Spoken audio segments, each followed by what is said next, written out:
Hello everyone, मैं आपके सामने एक नई स्टोरी लेकर उपस्थित हुई हूँ। जीवन के साथ एक हुए बिना जीवन को नहीं जाना जा सकता। कुछ समय पहले चीन के सम्राट ने सारे राज्य के चित्रकारों को खबर दी कि वह राज्य की मोहर बनवाना चाहता है। मोहर पर एक बांग देता हुआ बोलता हुआ मुर्गा उसका चित्र बनाना चाहता है। जो चित्रकार सबसे जीवंत चित्र बना कर ला सकेगा वह पुरस्कृत भी होगा और राज्य का कुलगुरु भी नियुक्त हो जाएगा और बड़े पुरस्कार की घोषणा भी की गई। देश के दूर दूर कोनों से श्रेष्ठतम चित्रकार बोलते हुए मुर्गे के चित्र बनाकर राजधानी में उपस्थित हुए। लेकिन कौन तय करेगा कि कौन सा चित्र सुंदर है। हजारों चित्र आए थे। राजधानी में एक बूढ़ा कलाकार था। सम्राट ने उसे बुलवाया कि वह चुनाव करे कौन सा चित्र श्रेष्ठतम बना है, वही राज्य की मोहर पर जाएगा। उस चित्रकार ने उन हजारों चित्रों को एक बड़े भवन में बंद कर लिया और स्वयं भी उस भवन के भीतर बंद हो गया। सांझ होते होते उसने खबर दी कि एक भी चित्र ठीक नहीं बना है, सभी चित्र गड़बड़ हैं। एक से एक सुंदर चित्र आए थे। सम्राट स्वयं देखकर दंग रह गया था, लेकिन उस बूढ़े कलाकार ने कहा कोई भी चित्र योग्य नहीं है। राजा ने हैरान होकर पूछा कि तुम्हारे मापदंड क्या हैं? तुमने किस भांति जांचा कि चित्र ठीक नहीं है? उसने कहा मापदंड एक ही हो सकता था और वह यह है कि मैं चित्रों के पास एक जिंदा मुर्गे को ले गया और उस मुर्गे ने उन चित्रों के मुर्गों को पहचाना भी नहीं, फिक्र भी नहीं की, चिंता भी नहीं की।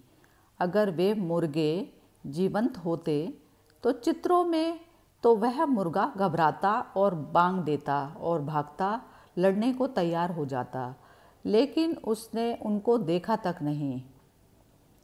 बस एक ही क्राइटेरिया है एक जीवन के मापदंड को, वह मैंने प्रयोग किया।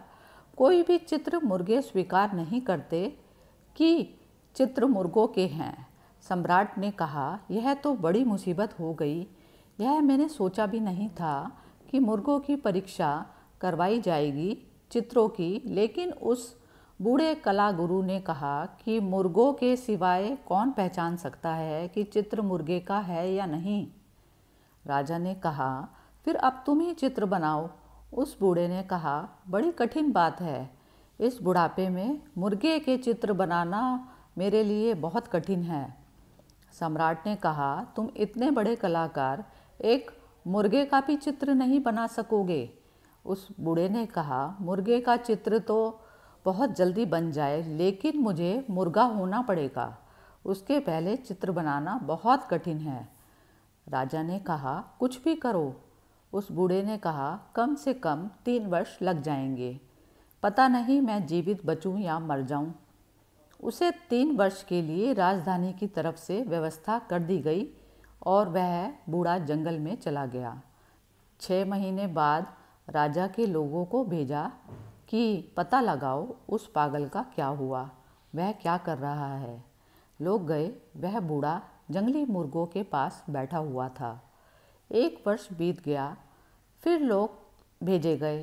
पहली बार जब लोग गए थे तब तो उस बूढ़े चित्रकार ने उन्हें पहचान भी लिया था कि वे उसके मित्र हैं और राजधानी से आए हैं।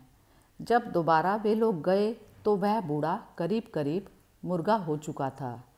उसने फिक्र भी नहीं की और उनकी तरफ देखा भी नहीं।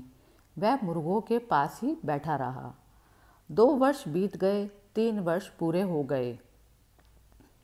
राजा ने लोग भेजे कि अब उस चित्रकार को बुला लाओ, चित्र बन गया हो तो। जब वे गए तो उन्होंने देखा कि वह बूढ़ा तो एक मुर्गा हो चुका है। वह मुर्गे जैसी आवाज़ कर रहा है। वह मुर्गों के बीच बैठा हुआ है। मुर्गे उसके आसपास बैठे हुए हैं। वे उस बूढ़े को उठाकर लाए।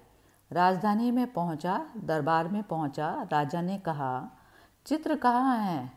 उसने मुर्गे की आवाज़ की। राजा ने कहा, पागल, मुझे मुर्गा नहीं चाहिए, मुझे मुर्गे का चित्र चाहिए।